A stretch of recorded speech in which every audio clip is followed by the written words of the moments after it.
Hi, everyone. It's Trevor and Jill Talk. We're already in such a great mood because we have such a fun, great guest today. We've been so excited to talk to you. Bari Alyse, who is a comedian and has a fabulous history working in showbiz, but she has the community news podcast that I'm now obsessed with. Oh, really? Yesterday's stories today that we're going to get to. We're going to get to. Good. I'm glad. Yeah. So one of Jill and I have been just laughing away about what Bari is called. What do you call this, Bari? This is your post today on Facebook. Oh, I said that is the 2021 sex tape. Version, and it's a minute version. And what are you doing in this, Bari? Because I relate to this. Yeah, it's 1 minute of me getting my hair washed at the sink at a hairdresser because I was going to get some color put in to take out my gray. And as I sat there, I thought about how this is like the riskiest thing I've done in 2021. And I was thinking how back in 1990s, risk for me was evaluating sexual partners. I was living in New York City and I was single. And I'm like, now I'm 51 years old and risk is getting my hair washed at the hairdresser. Like how times have changed, you know? Mm-hmm. And there we are with our masks, and I got my hair done today as well. So we looks nice. Props to us. I obviously did not, but I have to say, we always take some risk for whatever the pleasure is that we think we owe ourselves a little bit of, right? Right, absolutely. At least we recognize it is a risk. There's people who don't even think it's a risk to go indoors somewhere. I do see it all as a risk at this point. And then there's this balance though of self-care and feeling good about yourself. So I'm kind of like, put your mask on, get your hair done. So anyway, I have been talking to Jill and Bari and going back and forth about this because right now I am like obsessed with hashtag Free Britney. And I took a look at the New York Times documentary series show this morning. And I just kind of want to get your ladies' take on all this because there's a lot of information there. And I initially was kind of poo-pooing, oh, brother, Britney, really. But there's a lot in here and it's deep. So Bari, any thoughts? Well, my thoughts, I have several thoughts, but I'll do them slowly in case we want to look at them point by point. First of all, the way America builds up its stars, whether it's pop stars or otherwise, and then takes so much fun in tearing people down is sort of, I think, the prism that you have to look at Britney Spears' life and story through. But what's even sadder is she was a child. I mean, she was in the Mickey Mouse Club. She was literally a child. I found it weird. She's younger than me. I found it weird and a little gross how sexualized she was when she wasn't even 18. And I actually said out loud to a guy friend of mine, we were watching something she did down at the Jersey Shore. Did she sing at the Super Bowl? I don't know what she did, but she did some national thing way back when. And he was saying how hot she was. And I said, you know, if she gains like 20 pounds, you wouldn't think she's hot. It's literally like the way she's dressed, the hair, the makeup, the sexiness, you know, and it was interesting because like, he was like, yeah, but she hasn't gained 20 pounds. Like he couldn't even understand what I meant, that like men are so obviously stupidly visual that you pretty much can package anybody in that way. And like men are going to think she's hot. But the point being, you know, she was a little girl. Like I felt gross seeing it. I don't want to see, even when I see on Facebook, parents who put pictures up of their 12, 13, 14-year-old girls really sexualized and in sexual poses or making sexual, I think it's gross and just inappropriate, really. And you know, I have a lot of interesting. I'm going to kind of play the devil's advocate on this because that girl has so much outsized talent. Yes, and her dancing, her presentation, her body is entirely natural to her. And in fact, she wrote that "Hit Me One More Time, Baby," her first breakout. I think she was probably 13 or 14. Yeah. So that is who she is. And I don't think that as a Society, by the way, which we do sexualize pretty much everybody, whether it's Ryan Reynolds or whatever. I think one of the biggest problems was society did take her to task for that. And in the middle of like boy bands, they were never looked at or criticized in any way, close or shape or form what she was, because as a society, we say, oh, it's so bad for a girl to be sexualized. Well, plenty of boys are looking very. Yeah, no, I guess I meant the part that I feel like her father is exploitative of her and the whole business. Absolutely. But as far as like when she's putting that out there and then people like blaming their daughter dressing slutty on that, I mean, you know, I always say, like, I'm fascinated by people who don't have control in their own house. Like, I have two kids, they're 14 and 16. When they were 4 and 6, people would say to me, oh, just wait, like, as if like you lose all control. And I'm like, no, you don't have to lose all control. Like, first of all, if you're paying for everything, you're paying for their phone, you're paying for the things related to a car. If they want to drive a car at 16, you have a lot of power when your kids are under 16 and then under 18. Once they're out, you have like no power, but you do have power when they're in your house. So I'm always fascinated by people that act like, well, I can't control that my daughter's dressed like that at 12. Like, actually you can. You're choosing not to, you know? So then it's very convenient to blame it on a pop star instead of saying, you know what if I took responsibility in my own house and said, you know, you're not going to dress like that. What's interesting to me, oh, go ahead. No, you, Jill, go ahead. Sorry. Well, again, going back to your tagline, yesterday's stories today, and I do want to talk about your family ties guest in a little bit, because, you know, going back to some of the things from when we were growing up, frankly, that have come around and become relevant. I think this is especially true because a lot of us now, and what that documentary is about, is sort of looking at this through the lens of today. And after we've had Me Too, and after we've had, you know, much more things on behalf of women's empowerment, that Diane Sawyer or Matt Lauer, of all people, talking to Britney Spears and asking her about her body and cheating on Justin Timberlake, it's just would be unacceptable. They'd probably be fired. It's so misogynistic on the spot today. Yes. So you know, it's funny they're saying that, but I don't even know if that's true. I feel like they do still talk to women about their bodies and their plastics, or, you know, I think that weirdly people think that that is an okay topic for, well, you know. I do think maybe not a young girl like that. They I don't would know. I'm not sure, but I would hope, but I don't know. I mean, it's, well, I think what struck me so strongly was the misogyny behind all of it. And one of the bloggers that has been watching this story for so long is like, I doubt a guy ever along the way would be put under conservatorship. And when did bipolar disorder, which clearly she was suffering from, postpartum depression, etc., become a point where she's not allowed to make a decision to where to travel or what to eat almost? Sad. I mean, I've been saying that for years. Like, that's just so sad that they took away all her rights because she has an illness that a lot of Americans have and manage their own lives with, you know, and take medicine for and hold jobs and raise families. I mean, it's ridiculous. And they it don't really bring in that kind of money. They're not a money machine like that. Too. Yeah. And it's like her father is a greedy, disgusting person too, you know? I don't know. The flip side is people will say, well, Amy Winehouse's father didn't do enough, right? So like, I guess there's people that could try to argue that he's looking out for her best interests, but it's not seeming that way. I know we only have part of the story, so it's a little hard to say from the outside, but it doesn't seem that she's even being given the chance to succeed, right? Well, her only power is to say, I'm not working until he's not, my dad is not my conservator. And he gets 1.5%. And as of like, I think even like 10 months ago, one of the attorneys on the case was petitioning for a raise.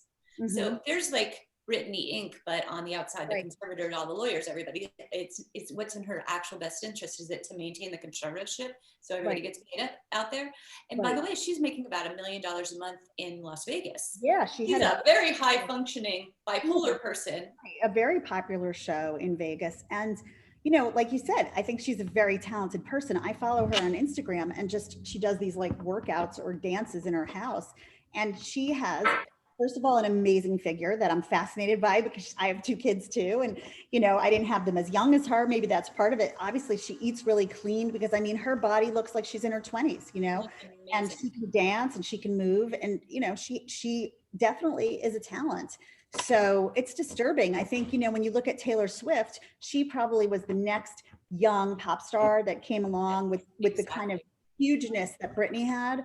But, she didn't play it as sexually, I would say, and the outfits weren't as sexualized, and somehow she's been able to really not just control her career, but really control her brand in a way that didn't get out of control. I think Britney's got very much out of control. And I mean, this is just my opinion, but as a person who's produced television for a long time, when I look at interviews of Britney, I also see someone whose family is from Tennessee or, you know what I mean, wherever, not somebody who's, let's say, New York or LA savvy. And I've met many stage parents along the way, and I've met aspiring stage parents, And so I think when you're not necessarily New York, LA savvy, you might encourage your kids to do things, very much people pleasing or saying yes to everything. There's a lot of interviews that she probably should not have done. What was the point? Her records were selling. If your records are selling, do you need to sit there and be grilled by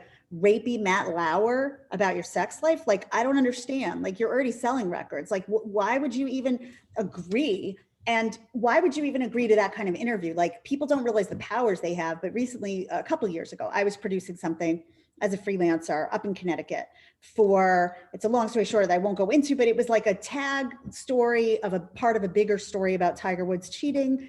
And somebody asked me if I had women who were getting divorced because the husband cheated and could I help them book it, one of the networks. So I did book it with one of my friends, but I said, listen, she was just at the beginning of divorce and she had 3 kids, lived in Weston. I said, she'll talk to you mostly just because she's bored. And she's like, that'd be a fun thing to do. But she doesn't want to go on air, and say her name. I said, so if you do it like in a shadow, and change her voice, she'll talk. And they said, okay, sure. And I said, that's the only way she's going to do it. I was almost acting like her manager agent, but I was like helping produce the piece. I said, that's the only way she's going to do it. So they came out to my house. Yeah. So they came out to my house with a crew. And when the crew was there and the correspondent from the network, they said, no, we're not going to do that because that's just not going to be as interesting or as credible. I said, well, then she's not going to do the interview. And they were like, I know that I'm telling them that they've driven all the way out to Westport, Connecticut from New York City with a whole crew, with a correspondent. Are they going to walk away? I said, now not only do I need to know you're going to do that, but we're going to need to put it in writing. They're like, we don't put that in writing. I said, then she's not doing it. Well, but the thing is, people don't realize you have power. Like, you don't have to just let everyone do everything to you. You know what I mean? Like, you have power the way you want to. If they want the story badly enough, they'll do what we agreed to. I'm not pulling any surprises out. This is what we agreed to, that she'd be in a shadow and you wouldn't say her name and she'd be anonymous. You're trying to flip the script on me. So it's nothing off my back or her back if you leave and drive back without the story. You know what I mean? So I'm just saying, if I was like Britney's parents or somebody on her team, I wouldn't have served her up like that to the media. If I was putting her on the Today Show, which I used to work on, and I worked there when Matt Lauer started, so I know how it all works. I would have said, my daughter's not talking about her sex life or her dating life. Right. She was a big enough star that if they asked for that, it either would have happened or it wouldn't have. But was it really selling records for her, the Today Show? That's not really her audience. That's maybe, but back then you probably had, I'm sure you had all the inside scoop. And I remember hearing something here and there, but I don't think most of America thought of him as rapey Matt Lauer. Well, right. They were like, oh, cool, she's on and she's doing the Friday concert or whatever. And that seems like a logical thing. So that's what I'm saying, like back then we all, I shouldn't say all, but most of us were kind of used to hearing comments at work, to, letting things go. You were talking about, risks with guys and stuff in the 90s. And look, I'm very involved in sexual assault now that I know how often that happens. Mm-hmm. And I think that I was very lucky with that, considering what we all have kind of risked, but sexual harassment. Oh yeah. I don't think I had a job without it, back then. And it was kind of like you rolled your eyes unless it was really detrimental or so bad that you had to do something. You just kind of said, what a creep. And so, that would, but although I'm sure nobody was looking at those interviews with her in that way. Well, right. Nobody was knowing what Matt was like. I'm just saying, as her parents or as her guardian or as her management, you have a 16, how old was she with that interview? She was already in her 20s, right? She was, early 20s. And she really did it as in a response to the Justin Timberlake breakup and then that song. All I'm saying is, anybody with decent management or parents who understand that you don't have to grovel. First of all, you don't have to grovel when you're already there. Like, people grovel when they're not in the door yet, but she was already a superstar. There's no reason to subject her to she has to talk about her sex life or her relationships at all. Why did she have to have, she had a song written about her, the Crimea River, that she cheated on Justin, all right? It went on for years. What famous celebrity guy hasn't, as these songs? I mean, Taylor Swift writes the song, the guy kind of takes this, like, oh, I got the song about me. What a star I am. What celebrity guy is dealing with this? This No. is the horror show of this baked in misogyny in our culture, which is great. And again, to the very point you first started with, America, we love to build up celebrities and then we love to tear them down, and Right. specifically very Women. talented women. And 100%. it's only a handful of very smart Beyonce, Taylor Swift, who have just managed themselves or had their management team just lock it down, absolutely control every aspect of it. And by the way, get a great deal of criticism. Taylor Swift gets a lot of criticism about, who she is, how she handles her business. But Right. man, she hasn't gotten into the same trouble like you're saying. And Right. and you're right. Well, I think, you have to protect yourself. But if I had a child that was, fortunately, it's funny, my children did acting every summer at the Broadway boot camp there in Southport, Connecticut. I'll get I know that Marianne place well. Tallis. I know Marianne Tallis, and they love it, they're such a great group. They did every summer there, and both of them Betancourt. they started at 8 years old. Philip's the best, and they started at 8, and so is Frank and Abby. Oh, Frank and Abby, of course. For anyone in Connecticut, great camp for children. And here's the thing that I will say is, like, when my son, my older son, he's not a sports kid. So when he was 3, we did all the stuff you do with all of them, the soccer, the baseball. He really didn't like it. And it was clear he didn't like it. My little one likes it and he still plays sports. But anyway, my older one was shy and he had some anxiety. And so at 4, some friends in preschool were doing one of the local theater for kids. And so I don't want to get into naming the places, but I'd heard some not great things about the particular place because a friend of mine had worked there years before as a choreographer, somebody I grew up with in Fairfield. And she was not a fan of the owners, the way they ran it, thought they were not great to the families or the kids, without saying the name. But other friends were signing their kid up for it. So I was like, fine, a little acting class for 4-year-olds, whatever. And then we did it again when they were 5. And then I saw that my son, he was flourishing. It was helping with his shyness. It was helping with his confidence to be able to do this.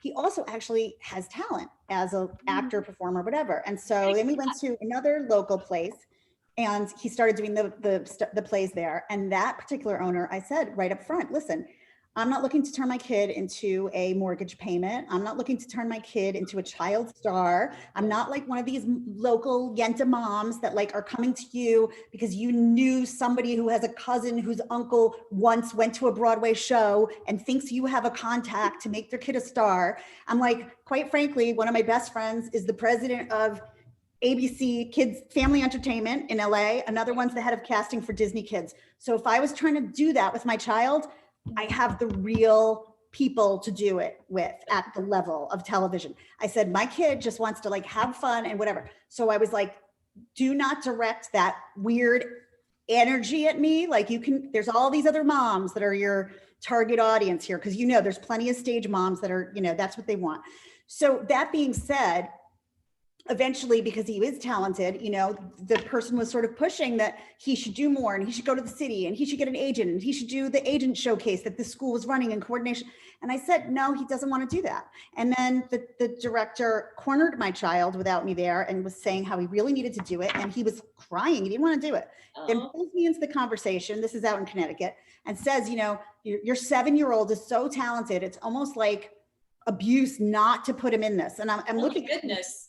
And I said, he doesn't want to do it. I said, if he really wanted to do it. And when I was a kid, that's what I wanted more than anything. Like I saw Annie and I was in all the plays and the chorus. And if I had parents that would have taken me, that is what I wanted. So it's not that I think it's a bad thing if it's what the kid wants, but it's certainly not something you push someone into, And when you see 2 and 3-year-olds, they don't even have a choice. Obviously, a 2 and a 3-year-old doesn't know that you're bringing them to a Wheaties audition, right? So this director person was trying to push for my kid to do it. And he was crying and looking at me going, no, mommy, I don't want to be alone in New York City. And the director was like, well, your mom could be down the street while you do he's like, I don't want to. And he's like, I just do this because it's fun. So I said, that's it. Anyway, we then found Broadway Boot Camp. And to plug them, I have to say one of the things I love about it is it's not this weirdo factory of people that are trying to turn their kids to a Broadway star or a TV star or a film star. It's genuine. Let's have a good time with kids theater. Let's teach kids good lessons like collaboration and teamwork that these non-sporty kids don't get the chance to learn because they're not on a team, and let's have a good time. And so Barry, I want to just move the conversation a little bit more to you. Oops, sorry. Yeah. I gotta say that to say, like, she's going to answer the call. Stage parents though, that Yeah. like see stars in their eyes or see dollars in their eyes, Oh, you know, it's all over the brutal. country. And they serve up their kids like, I mean, I don't even understand. Like, who sends their kid to sleep at Michael Jackson's house, for example? Like, Oh, who does it's these things, horrifying. like to your child, you know? I heard on your podcast Yeah. that there was a mom, somebody that was on the show that who did not send her, Right. Giving send her her family kid, ties, who on had my- that intuition not to do that, or those. Carrie, I just wanted to ask, how did you become a stand-up comedian? Because that is to me one of the scariest, unbelievably overwhelming things anybody could put themselves through. So what brought you to that? It is, and we all realize that we're a little touched in the head that we do put ourselves through it, because it's not a normal thing to want to put yourself through. It's not easy. It's not like people writing a sentence on the internet and like everyone's like, "You're so funny, you should be a comedian." Yeah, go stand at open mics, go stand at late nights, go stand at the clubs at 1 a.m. and talk to 6 drunk people. Like, it's a whole different thing being a real stand-up. But when I started, let's see, when I was 18 at the University of Miami, I used to watch George Carlin when I was younger, and I really loved his comedy. His widow is a good friend of mine, actually. Maybe she'll watch this. So brilliant. And he's such But a fair one. I loved his comedy, and it was smart, and it was more social commentary than it was just like set up joke, you know. So I always listened and loved it, and I just kind of really respected the art of stand-up comedy, like the true art of it, not the. I don't like. Ooh. Sorry, might need to edit that. Something fell. I don't like, you know, shticky, hacky stuff. But so the true art of it, I liked, of course, in the 80s, Eddie Murphy's comedy. So anyway, when I got to college, I was like, I wanted to go to law school. I thought I was going to work on the Hill, all that stuff. I majored in political science and broadcast journalism. And then I also was like, but I really want to try stand-up. So at 18, I tried it down in Miami. I tried it again at 19. Here and there, open mics around Miami, but I wouldn't consider myself like fully starting till I was 20, and I started in New York. And basically, I don't know, it was just always something I was kind of burning to do. And then at one point, then I started working at NBC. Well, I was always interning in television news. So I knew I was going to go I thought I was going to do like, I wanted to be Jessica Savage, basically. I wanted to be Jessica Savage. That was my role model. And I wanted to be an anchor. So I thought I'd do the local news reporting and then move up to the network. But anyway, that being said, I worked in all these local newsrooms, and then I was working at CNN, Showbiz Today as an intern, my junior to senior summer in Los Angeles. And then when I came back, I did a year in New York as a freelancer. My senior year of college, I was doing 18 credits in the fall, 21 credits in the spring to graduate on time because I was putting myself through. I was waitressing and I was working at CNN as a freelancer. So I kind of like, I know I sound like a bitch, but I kind of laugh when people are like, "Oh, just this is too hard for their kid." Whatever thing's too hard for their kid. I'm like, really? I mean, you know, like, I don't know. There's a lot of first world privilege that goes on in the circles that you guys and I run in, not just in Connecticut, but wherever it's New York, LA. And it's fascinating to me because I didn't have that kind of life. Like, it wasn't an option, you know, like sometimes people say to me, "Oh my gosh, like, how did you avoid doing drugs and drinking while working in TV and doing comedy?" Like, because I was in survival mode. Like, I always say I didn't have the luxury of fucking up because I didn't have a family that was going to like take care of me if I decided to just go fuck up and need to go to rehab or whatever. So I don't know. Can I say fuck on here? Do you say fuck? I don't have to. You don't want me to. I just realized I should have asked. I don't know, our censor might be. How long did you do the comedy for, and have you, any thoughts kind of going back? So then when I was like 20 and 21 and I was working at CNN and I was in college, I was doing it in New York with like open mics and bringer shows. Then my first job out of college, I left CNN to be a page at NBC. And while I was a page, there was a period of time I worked for the director of late night programming, who was in charge of SNL, David Letterman, later with Bob Costas and all that. And I was already in Catch a Rising Star and Comic Strip almost every night. Like, I would walk home from NBC to my apartment on 85th in York. So I'd walk home and I'd stop at the club, one or the other, and I would just sit there and like chill for the rest of the night till I went home. So when my boss was in charge of Saturday Night Live and Late Night with David Letterman, she at the time was not interested in going to clubs. So I was already in the clubs. So I'd be like, they should look at this person, they should look at that person, this person would be ready for a late night set, this person should, you know, that kind of thing. So Yeah, fun. then when I was done being a page, I was working at the Today Show. Eventually that led to working at Dateline. And all the while I was doing stand-up on the side. And I remember when I worked at Dateline in particular, And this was a different Dateline. It's not the 1 hour murder mystery of today. It was more like a 20, 60 minutes. It was investigative journalism. Right. It was a serious show, investigative journalism, which was also my interest and what I studied and what I was doing. And I couldn't really decide if I wanted news or comedy. So going to the clubs was like a release for me because we worked with really serious stuff all day. I had brilliant coworkers. Almost all of them went to Ivy League schools. Not that that's everything. Were you there at the same time as Rondi Charleston? No. Rondi? No, maybe. No. But I was there in 1992 to 1994, Dateline.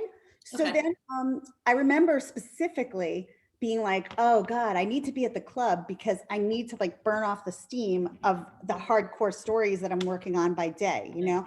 So then I was, you know, just working my way up the New York clubs, like trying to get past, it's a whole process, and doing bringer shows, doing 8 o'clock shows, doing 1 a.m. shows, you know, running from downtown to uptown. And I was in my 20s and I was single. So I'd work all day in TV and then I'd be in the clubs all night. I was never really home. And then when I was like, I'm trying to think, then I started working after Dateline, then I went to work at America's Talking, and then I went to work at WPIX, and I was a writer and producer for the 10 o'clock news. And that was funny. Around that time, I would do these Caroline's bringer shows. And one of you asked me about Eddie. Jill, you asked me about Eddie, who's a good friend of mine. He was the MC on the Caroline's New Faces shows. And I would do those shows like every comic in New York. It's sort of a, what do you call that? Like a step, not a stepping stone, but a rite of passage, right? I would do those shows.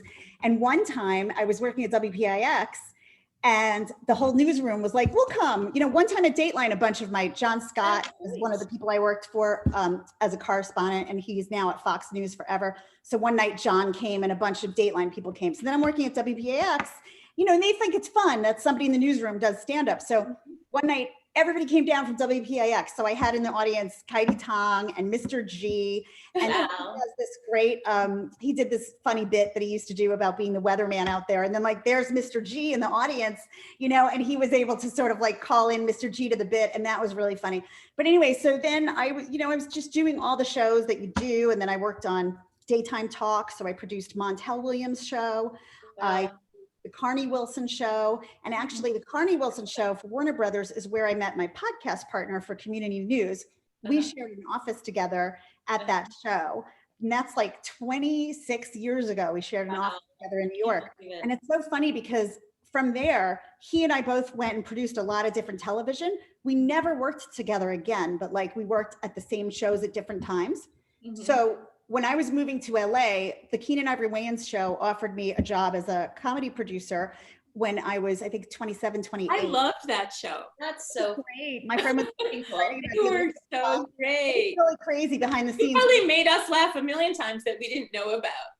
So, is it, I guess my question is when you're doing stand-up, are you is almost every comedian really presenting so much of themselves and their vulnerability, or are there some comedians that just find, you know, kind of like like something funny about a rock?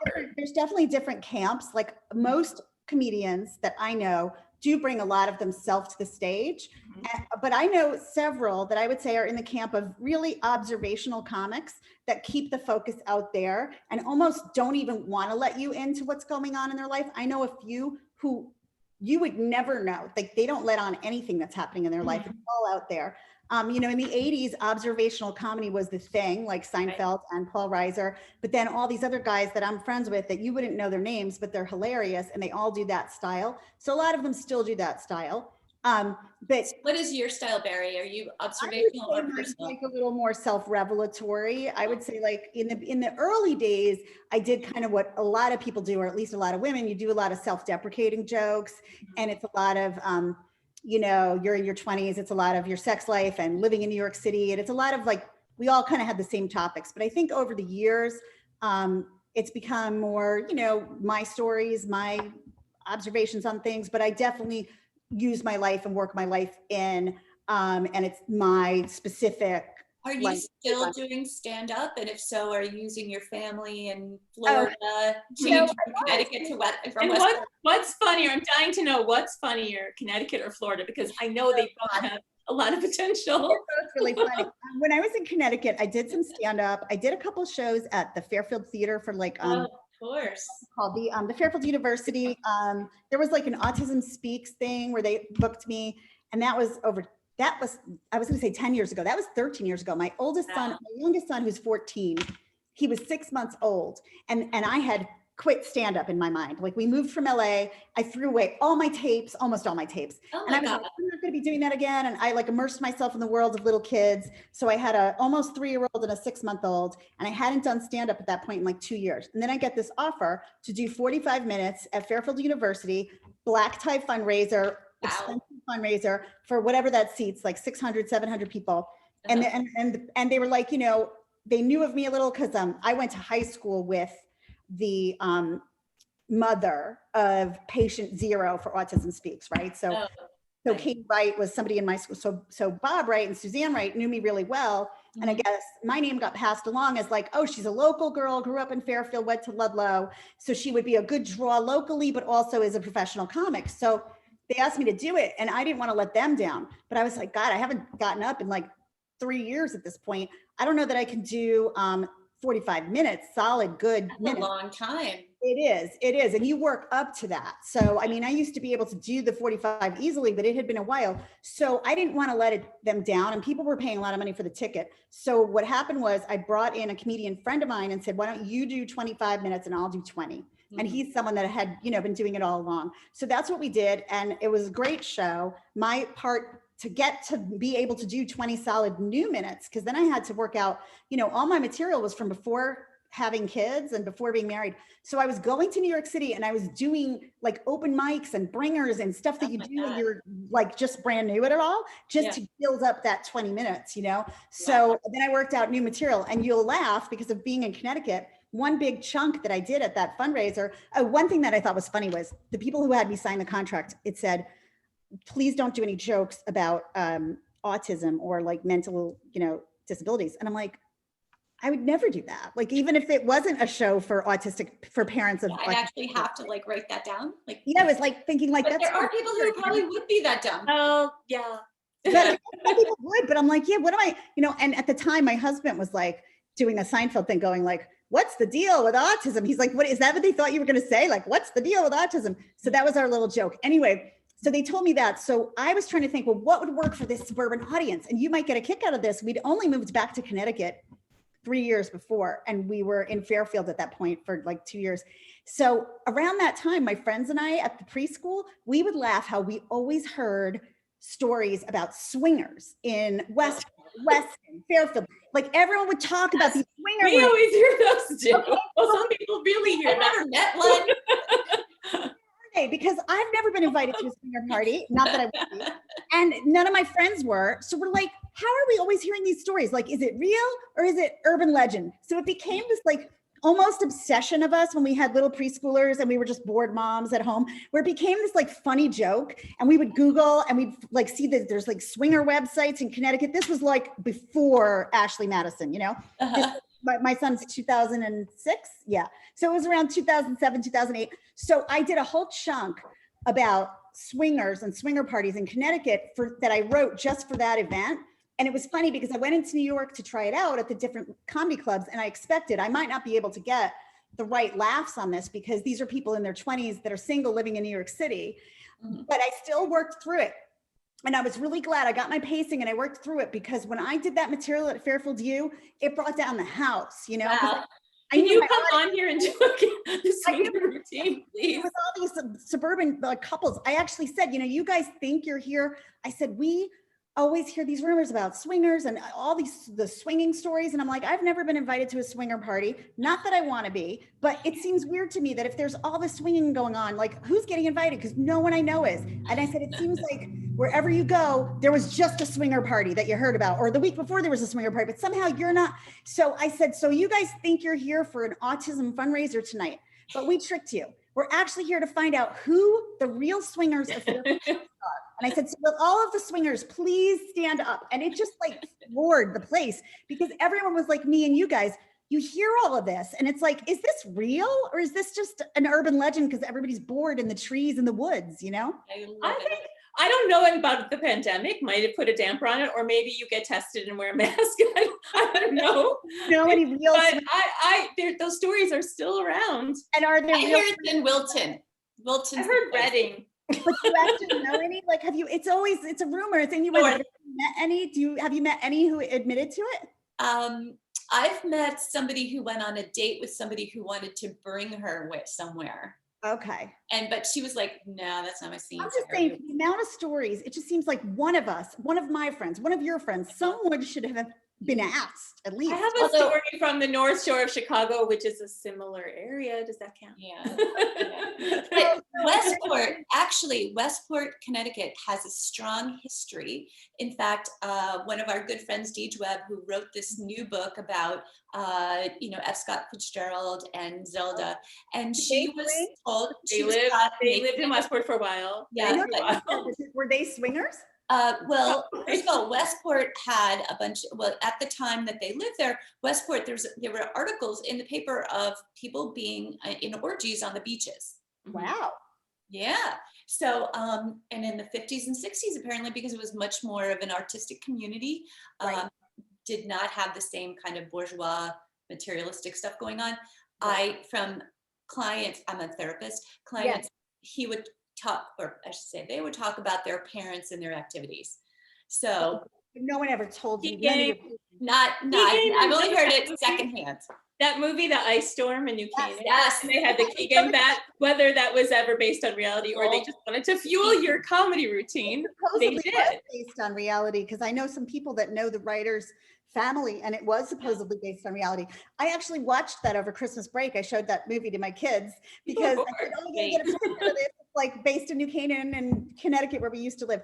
But back to that one night, the funniest thing is that a guy came up to me afterwards in front of my Westport Co-op preschool mommy friends who came to see me. So I have witnesses to this. This guy comes up to me, big guy, like 6'5", and he goes, I don't really like those jokes that you made about swinging. And I'm thinking, seriously? Like, in my whole career, and I've performed New York, LA, because then I lived in LA for a long time before I came back.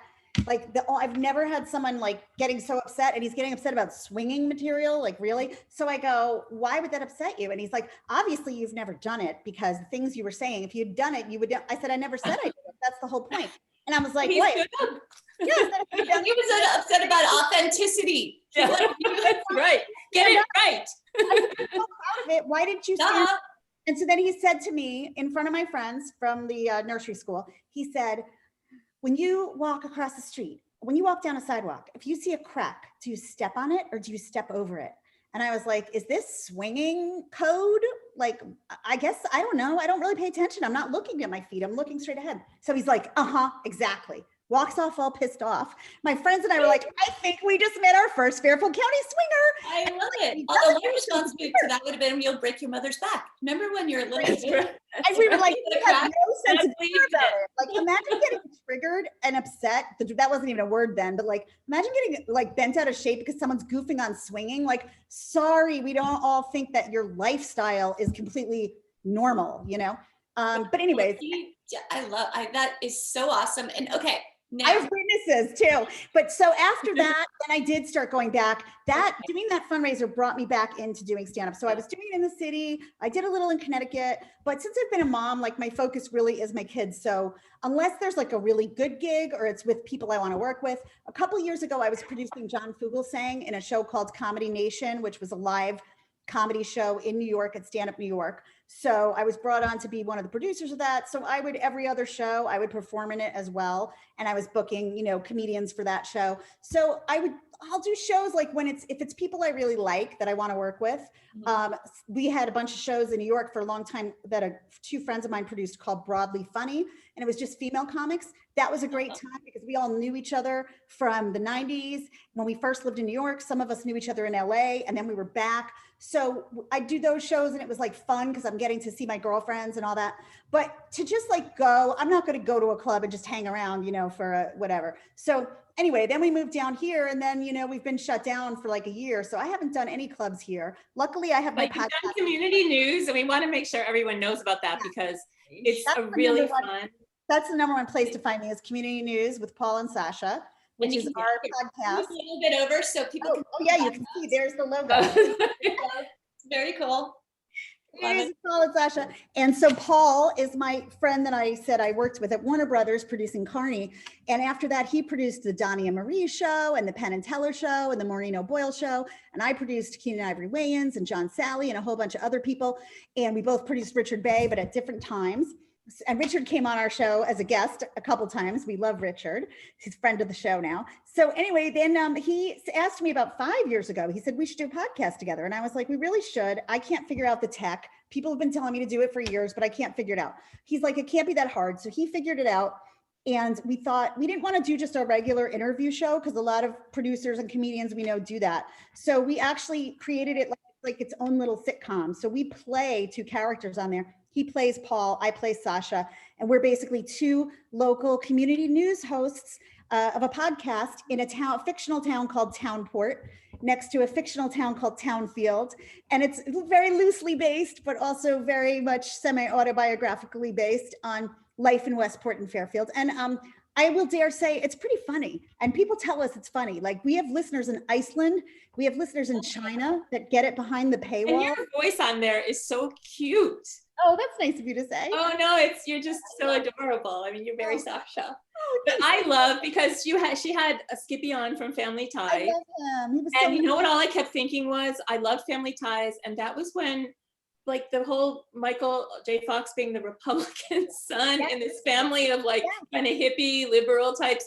And he was so hard. It was so like, well, he just was worried about finance. It was such a different, maybe they need to bring this back, this show now. So funny. I always loved the show, but it really came up because we were talking about peanut butter on our show. And then I thought, well, if I'm thinking of, I asked my partner Skippy or Jiff, and then I said, when I think of Skippy from Family Ties. And on our community news, we often talk about shows we grew up with. So from there, I was like, you know what, let me see if I can get him as a guest, because Mark Price, who played Skippy, is also a touring comedian, and he and I are Facebook friends. So I said, let me see if I can get him as a guest. We got him as a guest. We had this great interview, a really good time talking to him. But then it made I started going down the Family Ties like YouTube rabbit hole, because I wanted to, revisit, even though it was one of my favorite shows, but I watched some documentaries about it. I watched some Where Are They Now? And then I was like, oh my God, why aren't I showing this show to my kids? Because when they were younger, I would always say to my older son, you remind me of Alex P. Keaton. He had no idea what I meant. So I said to my son, who loves 80s movies more than anything, I said, we need to start watching this series. I said, it's better than most of the 80s movies. So we are now 5 in to season 1. And I can't even tell you, my 16-year-old loves it too. And he said the same thing you said. He's like, I kind of wish this is when I was growing up, when things were less divisive. He always says that to me. Like, he goes, it just seems like when you grew up, it wasn't so divisive and everybody wasn't angry like today. Not at all. But it was really fun. I wish they would remake it and manage to remake it so it wasn't like crazy divisive family. Maybe if they had a family and they could show a child that was a different political party and it was kind of all working together, that might be a really good premise for now. The basis was for the new Roseanne show, right? They were trying to do the Trumpy and but anyway, it's been fun rewatching it. I can't wait to go through all of it because we didn't even get to Skippy's episodes yet. But it came up because I said to my kids, I just interviewed him today. But when we put it on, I can't even tell you, just like you, I haven't seen it since I was, a teenager, and putting it on and hearing that song, I said, wow, I feel so like calm. And, after we watched it, I'm like, it's so calming and refreshing. And they're like nice parents who are thoughtful about the way they parent, and they're kind and they take the time and they're understanding to the children. And I was like, I should have just been playing the show for 7 years. I wouldn't have to do anything. I could just press play and you guys could get all the lessons from the Keatons, You guys, I have to go on to another call in a few minutes. So keep talking. Bari, thank you so much for coming on the show. See you here.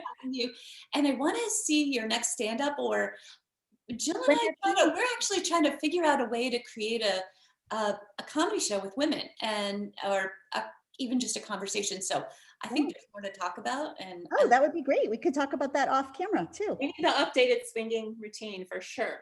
The updated swinging routine. Yes, exactly. Trevor's gonna run and we'll finish up. Okay, bye, Trevor. Yeah, exactly. And the Florida, and I have to get to, and we can get this another time. I saw that you live in Florida now, so I just wondered how that was going for you too. Yeah, so Florida's been good, except that, 7 months in is when COVID happened. So we're in the strange position of we live on the west coast of Florida and people are just partying like it's, 1999. So we're in that strange I position. heard that from so many people. Yeah, so we're in that position of like, thank God I was always a pretty like disciplined person and had self-control, all joking aside from my Facebook post today, because if we wanted, we could be out to dinner every night indoors, listening to music indoors, at bars. We're not doing any of that. My kids chose to be remote schooled, even though their school is full-time right now, but half the kids are there and half are at home. And we're really living like we're in New York, Connecticut, pandemic wise, because I have really bad asthma and some autoimmune stuff and I can't get sick, so yeah, so we're just, it's not that much longer to stick it out, hopefully. I hope, I do think I feel like just stick it out for a little bit more. Exactly. But as far as do I like it here, I do. The sunshine is good for me. Like I have a proclivity to get depressed. So the blue skies helps. And I just like to be able to be outdoors because I'm not really good in the cold. So yeah, it's been good. I mean, I miss my friends in Connecticut, but at least we pretend on the show that I'm still there. We pretend that my character Sasha is still in Townport. So. I'm sure a lot of people would love to see you back here, at least for a visit, a prolonged visit or whatever. Get up in the And I have so much more, there was so much more I wanted to get to, so maybe we can do it another time. I go back to your tagline of yesterday's stories today, because everything I was thinking about, then I was thinking about, the pressures of women today, like when we grew up, what it was like, but without Instagram, without social media, and what girls I know are going through today. And so many things, like how the shows were that we're talking about versus today. And obviously not, some things are better, but it's really, I just thought it was interesting how you phrased everything. I have to give credit for the yesterday's stories today to my partner, Adam Brower, who is hilarious and super sharp, one of the sharpest people I've ever worked with. And he plays Paul. He came up with yesterday's stories today. So I don't want to take credit for that, but I think it's brilliant as well. Just like, because we play these like goofball people that are supposedly doing a community news podcast, and they might talk about one or two local stories, but then mostly they just talk about themselves. And it's just like, it's too irresistible. We get characters and like, sometimes, it's really fun. We love that. We love doing the show. Yeah, it's really great. And I can't express enough how enjoyable it is and a nice break. So maybe we'll get you both on and do a little. That would be fun. He really is. We can be. I would always like an alias name too. So, but then we figured sometimes if we say things that we don't, that we can be a little freer because it's not me, Bari, saying it; it's Sasha. Right. Absolutely. Character. And that's a wonderful thing to be as free that way. So, oh my gosh, I have so much more I want to say to you. I hope we can visit again on and off. On and off screen. We can share your comedy. Yeah, we could do another one of these for your show, but we can also talk off the air too, We have a lot of ideas about, and we've just been really drawn to using comedy because right now, oh wow, it's so welcome. Yeah. So I think that's the thing that everybody wants to tune in. It's heavy times. And just have this little escape. So you got to resurrect the swinging routine and we'll do a few others. Swinging pandemic. I wrote a Facebook post a few months into the pandemic, sort of making a joke about that, saying like, with all the groups of people that everyone's worried about in this lockdown, nobody talks about the poor swingers. Who's representing them? Like, what a hard time this must be for the swingers who can't. I feel like they'll be very organized and they'll have a plan and a testing station. But anyway. I'm sure. All right. Well, more to come. And watch community news. And what a pleasure. Yeah, it was so great to talk to you, Jill, and bye, Trevor, as well. Enjoy Florida, and your hair looks gorgeous. Oh, well, thank you. Don't worry. It's worth it. Okay, bye.